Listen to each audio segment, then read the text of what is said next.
روئے زمین پر مسجد کی جو جگہ ہے وہ بڑی بابرکت جگہ ہے، اور یہ دنیا کے اندر جنت کے باغات ہیں۔ اللہ رب العزت نے قرآن عظیم فرقان حمید کے اندر مسجد کے فضائل کو بیان فرمایا، اور جو لوگ مسجدوں کو آباد کرتے ہیں، مسجد کے لیے کوشش کرتے ہیں، اللہ تعالیٰ نے اس کی شان و شوکت کو قرآن و سنت کے اندر بیان فرمایا۔ اب میں نے آپ کے سامنے سورۃ التوبہ کی آیت نمبر 18 تلاوت کی ہے، 18 اور 19۔ آیت نمبر 18 کے اندر اللہ رب العزت ارشاد فرماتا ہے، انما یعمر مساجد اللہ من آمن باللہ والیوم الآخر۔ اللہ کی مسجدیں وہی آباد کرتے ہیں جو اللہ اور قیامت پر ایمان لاتے ہیں، وَأَقَامَ الصَّلَاةَ وَآتَى الزَّكَاةَ، اور نماز قائم کرتے ہیں اور زکوٰۃ دیتے ہیں، وَلَمْ يَخْشَ إِلَّا اللَّهَ، اور اللہ کے سوا کسی سے نہیں ڈرتے، فَعَسَىٰ أُولَٰئِكَ أَن يَكُونُوا مِنَ الْمُهْتَدِينَ، تو قریب ہے کہ یہ لوگ ہدایت والوں میں ہوں۔ اب اس آیت مقدسہ کے اندر مسجد کو آباد کرنا یہ ایمان والوں کی علامت بیان کیا گیا کہ مسجدوں کو آباد کون کرتا ہے؟ جو صاحب ایمان ہو۔ مسجد کی تعمیر و ترقی میں حصہ لینا، مسجد کی جگہ کے اندر حصہ لینا، پھر مسجد کو چلانے کے اندر اس کے انتظام و انصرام کے اندر حصہ لینا، یہ سب چیزیں جو ہیں اس آیت مقدسہ کے تحت داخل ہے کہ جو اللہ کی مسجدوں کو آباد کرتے ہیں۔ آبادی سے مراد صرف یہ نہیں کہ مسجد بنا دی اس کے اندر نماز ہی نہ پڑھی جائے، آبادی کا مطلب ہے مسجد بھی بنائی جائے، اور مسجد بنانے کے ساتھ ساتھ اس کے اندر نماز بھی پڑھی جائے۔ اب کئی ویسے لوگ ہیں جنہیں مسجد بنانے کا تو شوق ہوتا ہے، لیکن اس کے اندر رونق لگانے کا شوق نہیں ہوتا۔ اسلام کے اندر مطلوب یہ ہے مسجد کی تعمیر بھی کرو، اور مسجد کو آباد کرنے کے لیے مسجد کے اندر رونق بھی لگاؤ، مسجد کے اندر رونق بھی لگاؤ۔ اب اس کی رونق کیا ہے مسجد کی؟ نماز پنجگانہ کی صورت کے اندر با جماعت نماز ادا کرنا، اس کے اندر نماز جمعہ قائم کرنا، نماز عید الفطر، نماز عید الاضحیٰ، بڑے بڑے اجتماعات جو ہیں اس کو مسجد کے اندر ادا کیا جائے تاکہ مسجد کی رونق جو ہے وہ برقرار رہے۔ تو یہ اللہ رب العزت نے خصوصیت کے ساتھ قرآن عظیم فرقان حمید کے اندر فرمایا، اللہ کی مسجدیں وہی آباد کرتے ہیں جو اللہ اور قیامت پر ایمان لاتے ہیں، جو صاحب ایمان ہیں۔ ہر بندے کے بس کی بات نہیں کہ اللہ کے گھر کو تعمیر کرنا، اس کے لیے کوشش کرنا، اور یہ کوششیں حضور نبی کریم صلی اللہ تعالی علیہ وسلم کے غلاموں نے ہر دور کے اندر کی ہے. آج بھی مسجد کے شوقین موجود ہیں کہ جن کا دل جو ہے مسجد کے ساتھ لگا رہتا ہے، اللہ کے گھر کے ساتھ لگا رہتا ہے کہ میں نے اس کی آبادی کو بڑھانے کے لیے کون سا کام کرنا ہے. تو جو معاذ اللہ مسجد سے نفرت کرتے ہیں، مسجد کے نظام سے نفرت کرتے ہیں، تو مسجد سے نفرت کرنا، اس کے انتظام و انصراف سے نفرت کرنا، یہ ایمان کی علامت نہیں بلکہ کفر کی علامت ہے.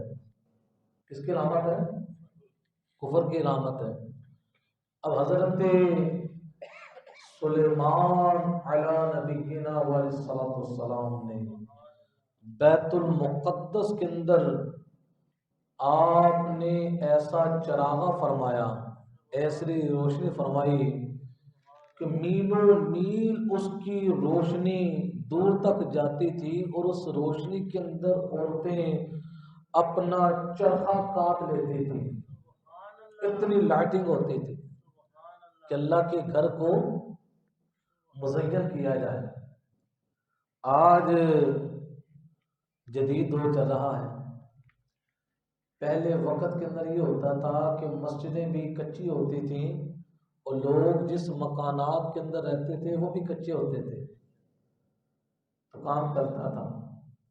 جوں جوں دور بدلتا گیا لوگوں نے اپنے زیب و زبائش کے رہنے کے لیے زیب و زبائش والے مکانات تیار کرنا شروع کر دیے. تو لہذا اس ماحول کے اندر پھر مسجد کو بھی آراستہ کیا جانا جائے، ایسا اس کو سنوارا گیا تاکہ اللہ تبارک و تعالیٰ کی جہاں پر عبادت ہوتی ہے اس گھر کی اہمیت بھی لوگوں کے سامنے اجاگر ہو. اسی وجہ سے آج مسجد کے اندر بڑا زیب و زبائش والا کام کیا جاتا ہے، لیکن زیب و زبائش والا کام اس کے پورے احکام ہیں کہ وہ کون سے مال سے کرنا چاہیے، وہ ایک الگ مستقل موضوع ہے، میں اس کی طرف نہیں جاتا. لیکن یہ کام کیا ہے؟ جائز ہیں. کون سا کام مسجد کے اندر کرانا جائز ہے، کون سا کروانا جائز نہیں ہے، یہ پورا شریعت کا ایک نصاب ہے جس کو شریعت اسلامیہ کے اندر بیان کیا گیا ہے. تو حضرت سلیمان علیہ السلام آپ بیت المقدس کے اندر چراغاں فرماتے تھے. اسی طرح حضرت داہیہ کلبی نے مسجد نبوی شریف کے اندر چراغاں کیا. آپ مسجد نبوی کے اندر چراغاں کیا کرتے تھے، اور مسجد نبوی شریف کے اندر سب سے پہلے اعلیٰ فرش جو ہے حضرت عمر فاروق رضی اللہ تعالیٰ عنہ نے ڈالا. اس سے پہلے بجری تھی، اس سے پہلے کیا تھی؟ زمین پر بجری تھی. تو یہ حضرت عمر فاروق رضی اللہ تعالیٰ عنہ ہیں کہ جنہوں نے اعلیٰ قسم کا فرش جو ہے مسجد نبوی کے اندر کیا کیا؟ ڈالا. اور اس کی عالی شان عمارت مسجد نبوی شریف کی سب سے پہلے حضرت عثمان غنی رضی اللہ تعالیٰ عنہ نے بنائی، اور اس میں سب سے پہلے قندیلیں حضرت تمیم داری نے روشن کی. فرش کس نے ڈلوایا؟ عمر فاروق رضی اللہ تعالیٰ عنہ نے.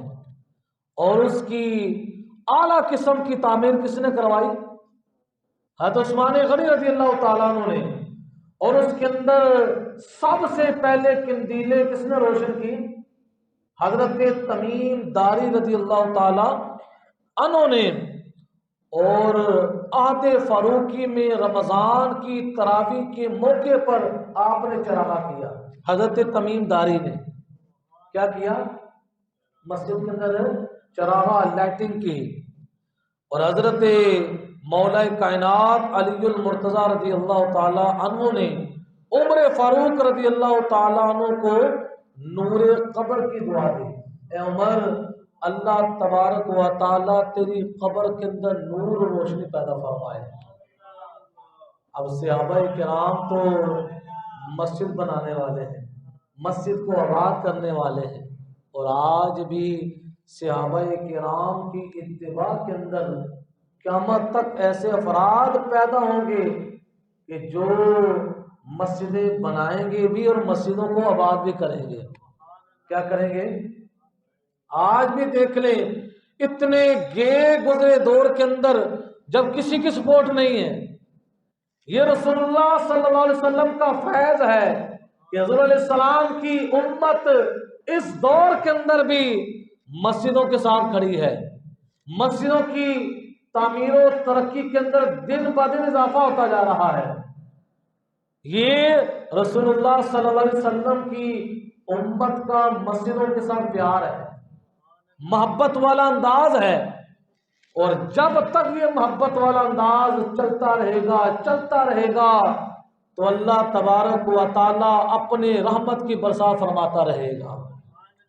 تو یہ مسجدیں بنانا، مسجدوں کو تعمیر کرنا، مسجدوں کو آباد کرنا، یہ صاحب ایمان لوگوں کی علامت ہے۔ تو یہ آج بھی ہمارا یہ ایمانی فریضہ بنتا ہے کہ ہم مسجدوں کے ساتھ کھڑے ہوں۔ جو جس علاقے کے اندر رہتا ہے، یہ نہیں ہے مسجد کے اندر انتظامیہ جو بنائی ہوئی ہے اسی کی ساری ذمہ داری، نہیں۔ انتظامیہ کا مقصد یہ ہوتا ہے کہ وہ مسجد کے معاملات کو آسان طریقے سے کہ لوگ اپنا سرمایہ انہیں دیں اور وہ اپنے انداز سے شریعت کے تقاضوں کے مطابق اس سرمایہ کو مسجد کے انتظام و انصرام کے اندر خرچ کرے۔ لیکن ہر فرد کی ڈیوٹی ہے اپنی حیثیت کے مطابق وہ مسجد کے انتظام و انصرام، مسجد کی آبادی کے لیے اپنے آپ کو تیار رکھے۔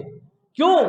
اللہ رب العزت نے ایمان کی علامت قرار دیا ہے کہ جو صاحب ایمان ہے، پختہ ایمان والا ہے، اس کی پہچان اور علامت ہے کہ وہ کیا کرتے ہیں؟ مسجدوں کو تعمیر کرتے ہیں، مسجد کی آبادی کے لیے کوشش کرتے ہیں کہ مسجد کی آبادی کے اندر اضافہ ہو۔ اب حضور علیہ السلام نے مسجدوں کے حوالے سے اپنے فرامین کے اندر آپ نے اپنی امت کو بیان فرمایا کہ اسلام کے اندر مسجد کی شان کیا ہے۔ عام بندہ جو ہے اگر کسی صاحب منصب کے پاس جائے، صاحب منصب جو ہے اپنے پاس آنے والوں کے کچھ آداب بیان کرتا ہے۔ آج بھی اگر آپ جج کے سامنے جائیں، کمرہ عدالت کے اندر آپ موبائل استعمال نہیں کر سکتے، کچھ آواز سے نہیں بول سکتے، آپ کو پہلے سمجھا دیں گے آپ نے اندر جو ہے موبائل استعمال نہیں کرنا، آپ نے اندر بلند آواز سے بولنا۔ تو یہ ایک دنیا کا جو منصب والا بندہ اس کے آداب بیان کیے جاتے ہیں، تو مسجد تو ایسا ٹکڑا ہے کہ شریعت اسلامیہ نے بیان فرمایا کہ جس وقت مسجد کے اندر داخل ہو جاؤ تو تم نے مسجد کے اندر کن کن آداب کا خیال رکھنا ہے۔ مسجد کے اندر صاف ستھرا ہو کر آنا ہے، اپنے آپ کو ظاہری طور پر پاکیزہ کر کے آنا ہے، اپنے ظاہری حلیے کو بہتر کر کے آنا ہے۔ تمہارے کسی عمل کی وجہ سے مسجد کے اندر گندگی کا سلسلہ نہ ہو، بلکہ یہاں تک مسجد کے اندر جو بندہ تنکا بھی اٹھاتا ہے اس کا بھی اجر ہے، جو بندہ مسجد کے اندر جھاڑو دیتا ہے اس کا بھی اللہ رب العزت کی بارگاہ میں اجر ہے۔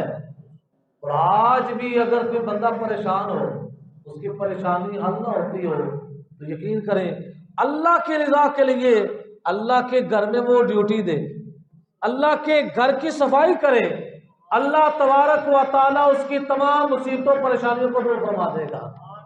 کہ مسجدوں کو آباد کرنا، ایک خاتون رسول اللہ صلی اللہ علیہ وسلم کے زمانے کے اندر مسجد کے اندر جھاڑو دیتی تھی۔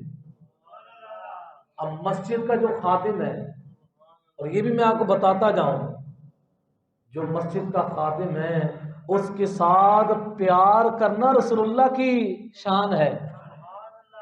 اگر کوئی بندہ مسجد کے خادم کے ساتھ لڑائی اور جھگڑا کرتا ہے، اس کو حقارت کی نگاہ سے دیکھتا ہے، تو ایسے بندے کو اپنے ایمان کی فکر کرنی چاہیے کہ ایسا بندہ کہیں ایمان سے خالی تو نہیں ہو گیا۔ کیوں؟ ایک ادنا سا بندہ کہ جو مسجد کے اندر جھاڑو دے رہا ہے، ابھی اس کی بات نہیں ہو رہی جو مسجد کے اندر اذان کہتا ہے، اب اس کی بات نہیں ہو رہی جو مسجد کے اندر مصلی پر کھڑے ہو کر نماز پڑھاتا ہے، ابھی اس کی بات نہیں ہو رہی جو ممبر پر بیٹھ کر لوگوں کو واعظ و نصیحت کرتا ہے، اس کی شانیں تو بہت زیادہ ہیں، لیکن سب سے نچلے طبقے پر کہ جو مسجد کی کیا کرتا ہے، صفائی اور ستھرائی کرتا ہے، تو نبی کریم صلی اللہ علیہ وسلم کا اس سے پیار دیکھیں۔ آج ہم نے یہ نیت کرنی انشاءاللہ، اگر زمانے ماضی کے اندر ہم سے ایسا کوئی معاملہ ہو چکا ہے تو توبہ کریں اور آئندہ سے یہ نیت کریں انشاءاللہ مسجد کے ساتھ جو منسلک لوگ ہیں ہم ان سے انشاءاللہ پیار کیا کریں گے، چاہے مسجد کے وہ انتظامیہ ہو، چاہے وہ مسجد کا امام اور خطیب ہو، مؤذن ہو، صفائی کرنے والا ہو، اس کے ہر فرض سے کیوں پیار کریں گے کہ اس کا تعلق کس کے ساتھ ہے؟ مسجد کے ساتھ ہے۔ اب اس نسبت کی وجہ سے پیار ہے کہ رسول اللہ صلی اللہ علیہ وسلم کے زمانے کے اندر ایک خاتون مسجد نبوی شریف کے اندر جھاڑو دیا کرتے تھے، اس کا اچانک ہی وصال ہو گیا، رات کو وصال ہوا، صحابہ کرام علیہم رضوان نے اس کو رات کی تاریکی کے اندر دفنا دیا، اس کی تدفین کر دی، اور رسول اللہ صلی اللہ علیہ وسلم کو اطلاع نہ دی کہ حضور علیہ السلام کو کیا مطلع کرنا ہے۔ نبی علیہ السلام صبح تشریف لائے، پوچھا کہ آج وہ خاتون نظر نہیں آ رہی۔ یہ اس وقت کی بات ہے جب مسجد کے اندر خواتین آ کر نماز پڑھا کرتی تھی، دور فاروقی کے اندر منع کر دیا گیا۔ نبی علیہ السلام نے پوچھا کہ وہ خاتون آج دکھائی نہیں دی، تو صحابہ کرام نے بتایا یا رسول اللہ اس کا وصال ہو گیا ہے گزشتہ رات، تو ہم نے اس کو رات کے اندھیرے کے اندر تاریکی کے اندر دفن کر دیا۔ صحابہ کہتے ہیں نبی علیہ السلام ناراض ہوئے، حضور نے فرمایا تم نے مجھے کیوں نہیں بتایا کہ میں اس کی نماز جنازہ پڑھاتا، کہ میں اس کے جنازے میں شامل ہوتا۔ اب ہم تو اس چیز کی پرواہ نہیں کرتے، میں اس کی بات کر رہا ہوں جو پرواہ نہیں کرتا۔ ایسے سے لوگ ہیں جو مسجد کے پورے عملے کے ساتھ محبت اور عقیدت رکھتے ہیں، پیار کرتے ہیں، جو مسجد کے پورے عملے کے ساتھ پیار کرتے ہیں، ایسے لوگ جو ہیں ان کے ایمان سے ایمان کی خوشبو آتی ہے۔ تو نبی علیہ السلام باقاعدہ اس خاتون کی قبر پر تشریف لے گئے اور جا کر اس کے لیے دعائے بخشش فرمائی۔ یہ کون ہے؟ یہ وہ ہے جو اللہ کے گھر کے اندر جھاڑو دیا کرتی تھی۔ آج ہماری اس بندے کی جو ویلیو ہے، اچھا یہ بندہ کہاں ہوتا ہے؟ یہ وزیر اعظم ہاؤس کے اندر گیٹ پر ہوتا ہے، یار اس کے ساتھ میں بنا کے رکھوں، کہتے ہیں نا لوگ، یار وزیر اعظم ہاؤس ہے نا، یہ وہاں کا گیٹ کیپر ہے، دروازہ یہی کھولتا ہے، اس کے ساتھ لوگ کہتے ہیں اس کو سر جی، وجہ کیا ہوتا ہے؟ دنیاوی مفاد ہوتا ہے، اس کے ساتھ بنا کر رکھیں گے تو کئی ہم دنیاوی فائدے حاصل کریں گے۔ اور خدا کے بندو، وزیر اعظم ہاؤس کی ویلیو جو ہے اللہ کے گھر کے سامنے کیا ہے؟ اللہ کے گھر کے سامنے وزیر اعظم ہاؤس کی کوئی ویلیو کیوں؟ اللہ کے گھر میں جو بندہ بیٹھتا ہے ذکر نہ بھی کرے، ایک ایک سانس کے بدلے اللہ تعالیٰ ایک ایک نیکی عطا فرماتا ہے۔ اور وزیر اعظم ہاؤس کی یہ شان نہیں ہے کہ جو بندہ بیٹھے گا اور ذکر نہ بھی کرے اس کے ایک ایک سانس کے بدلے نیکی لکھی جائے، ایسی بات ہے۔ یہ شان کس کے لیے ہے؟ یہ اللہ کے گھر یعنی مسجدوں کے لیے شان ہے۔ تو نبی کریم صلی اللہ تعالی علیہ وسلم نے باقاعدہ طور پر اس عورت کی قبر پر تشریف لے گئے اور جا کر نبی علیہ الصلوۃ والسلام نے اس کے لیے بخشش کی دعا فرمائی۔ تو پیارے دوستو، یہ جو مسجد ہے یہ ایمان کا قلعہ ہے، یہ ایمان کا قلعہ ہے، حفاظت کا قلعہ ہے، کہ جب بندہ مسجد میں آتا ہے تو بندہ شیطان کے حملوں سے محفوظ ہوتا ہے، کہ اپنے مالک کی بارگاہ میں بندہ پیش ہو رہا ہے۔ آئے میں آپ کو رسول اللہ کے فرامین سناؤں۔ حضور نبی علیہ الصلوۃ والسلام کی یہ حدیث پاک ہے، اس کے راوی حضرت ابو ہریرہ رضی اللہ تعالی عنہ ہیں۔ آپ فرماتے ہیں قال رسول اللہ صلی اللہ علیہ وسلم، رسول اللہ صلی اللہ علیہ وسلم نے ارشاد فرمایا احب البلاد الی اللہ مساجدها، آبادیوں میں رب کو پیاری جگہ مسجدیں ہیں۔ روئے زمین پر جتنی بھی آباد جگہ ہیں ان تمام جگہوں میں سے محبوب ترین جگہیں اللہ کو کون سی ہیں؟ مسجدیں ہیں۔ اسی وجہ سے اگر بندہ پریشان ہو تو مسجد میں آ جائے، اور یقین مانیں اصل مسئلہ یہ ہے انسان اندر کا جھوٹا ہے، یہ اندر جو ہے نا جھوٹ ابھی نکلتا نہیں ہے۔ صدق دل کے ساتھ بندہ پریشان ہے، یار فلاں میرا کام نہیں ہو رہا، تازہ وضو کر کے مسجد میں آئے، ایک رات اعتکاف کرے اور اللہ کی رضا کے لیے کچھ بھی نہ پڑھنا آتا ہو، اللہ کی بارگاہ میں مناجات کرے، یا اللہ تیرے در پر آ گیا ہوں، یا اللہ تو نے کرم فرمانا ہے۔ یہ آزما کر دیکھے، اللہ تبارک و تعالی مسجد کی برکت سے اللہ تعالی معاملات کے اندر آسانی عطا فرما دے گا۔ کیوں؟ حضور علیہ السلام فرماتے ہیں روئے زمین پر جتنی بھی آباد جگہ ہیں ان آباد جگہوں میں سے سب سے پیاری جگہ کون سی ہے؟ مسجدیں ہیں۔ وَأَبْغَضُ الْبِلَادِ إِلَى اللَّهِ أَسْوَاقُهَا، اور روئے زمین کی آباد جگہوں میں سے سب سے بدترین جگہیں حضور علیہ السلام فرماتے ہیں وہ بازار ہیں۔ کیا ہے؟ کہ بازار کے اندر شیطان لوگوں سے بڑے بڑے گناہ کراتا ہے۔ مسجد میں آ کر بندہ باہر سے گناہ کر کے آیا شرمندہ ہوتا ہے، اے اللہ میں گناہ کر کے آیا ہوں، گناہوں سے لتھڑا ہوا ہوں، یا اللہ تیرے حضور کھڑا ہو رہا ہوں، یا اللہ مجھے پتا ہے کہ میرے سارے گناہوں کو بخشنے والا تو ہے۔ باہر سے گناہوں سے آلود ہو کر آتا ہے، اللہ کے حضور کھڑا ہوتا ہے تو رسول اللہ کے فرمان کے مطابق جس وقت مسجد سے واپس جاتا ہے اللہ تعالیٰ اس کے گناہوں کو معاف فرما دیتا ہے۔ اور بازار کیا ہے؟ وہ گناہوں کا مرکز ہے، وہاں پر شیطان لوگوں سے دھوکے کے معاملات کرواتا ہے، جھوٹ بلواتا ہے، بد نگاہی کرواتا ہے، اور بڑے بڑے معاملات بازاروں کے اندر ہوتے ہیں۔ اس وجہ سے میرے آقا علیہ السلام فرماتے ہیں روئے زمین کے اندر جو آباد جگہ ہیں ان آباد جگہوں میں سے سب سے پیاری جگہ کون سی ہے؟ مسجد ہے۔ سب سے مبارک اور مقدس کون سی جگہ ہے؟ مسجدیں ہیں۔ اور سب سے ناپسندیدہ جگہیں وہ کون سی ہیں؟ وہ بازار ہیں۔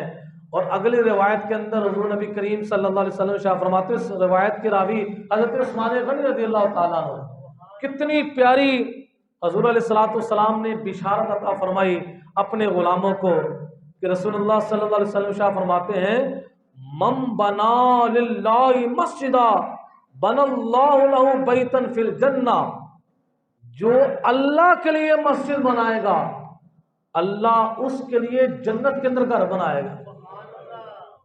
کتنا سستا سودا ہے، دنیا کے اندر بندہ اللہ کے لیے مسجد بناتا ہے، اللہ ہمیشہ کے لیے اس کے لیے جنت کے اندر گھر بنا دیتا ہے۔ یعنی مسجد کے اندر بندہ کوشش کرتا ہے، اور بڑی مسجدیں تو بڑی رہیں، معمولی سی چھوٹی سی مسجد بنا دینا اس کی فضیلت بھی کم نہیں، کہ نبی علیہ السلام نے فرمایا مسجد بناؤ اگرچہ وہ چڑیا کے گھونسلے کے برابر کیوں نہ ہو. یعنی اتنی مسجد جو ہے جس کو عام بندہ کہتا ہے یار چھوٹا سا 1-2 صفحے کی جگہ ہے، لیکن دیکھو تو صحیح 1-2 صفحے ہیں، لیکن وہ کون سا مقام ہے؟ وہ مقام ہے جہاں پر اللہ کے حضور سجدہ کیا جاتا ہے.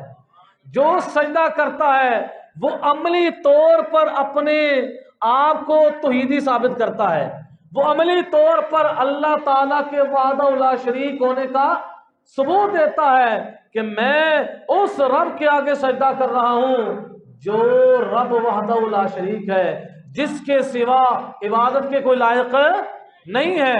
تو نبی علیہ الصلوۃ والسلام ارشاد فرماتے ہیں جو اللہ کے لیے کیا بنائے؟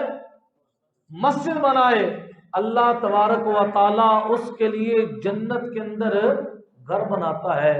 اور مسجد کے اندر آنا جانا یہ بھی فضیلت سے کام ہے. اور صرف اپنا یہ معمولہ بناؤ کہ جمعے کے دن میں نے مسجد میں جانا ہے. آگے رمضان شریف آ رہا ہے، رمضان شریف کے اندر بھی جذبہ ہوتا ہے یار پہلے روزے کے اندر میں نے ساری نمازیں پڑھنی، پھر کیا جذبہ ہوتا ہے 27ویں میں پوری نمازیں پڑھنی. ہم نے پورے مخصوص اپنے طریقے بنائے ہوتے ہیں. اس دن جو ہے میں نے روزہ نہیں چھوڑنا. لوگ کرتے ہیں نا کہ 27ویں کا روزہ رکھ لیتے ہیں، پھر جمعے کا کچھ لوگ روزہ رکھ لیتے ہیں، بقیہ روزے وہ سمجھتے ہیں معاف ہیں. وہ اگر چھوڑ بھی دیں گے کوئی گناہ، ہر دن کا روزہ رکھنا ضروری ہے، ہر دن کی نماز پڑھنا ضروری ہے. اگر کوئی بندہ نماز کو چھوڑتا ہے تو سخت گناہ گار ہوگا، اگر بغیر عذر کے روزہ چھوڑتا ہے سخت گناہ گار ہوگا. تو مسجد کے اندر آنا جانا یہ کتنا فضیلت کا کام ہے کہ حضرت ابو ہریرہ رضی اللہ تعالیٰ عنہ فرماتے ہیں رسول اللہ صلی اللہ علیہ وسلم نے ارشاد فرمایا من غدا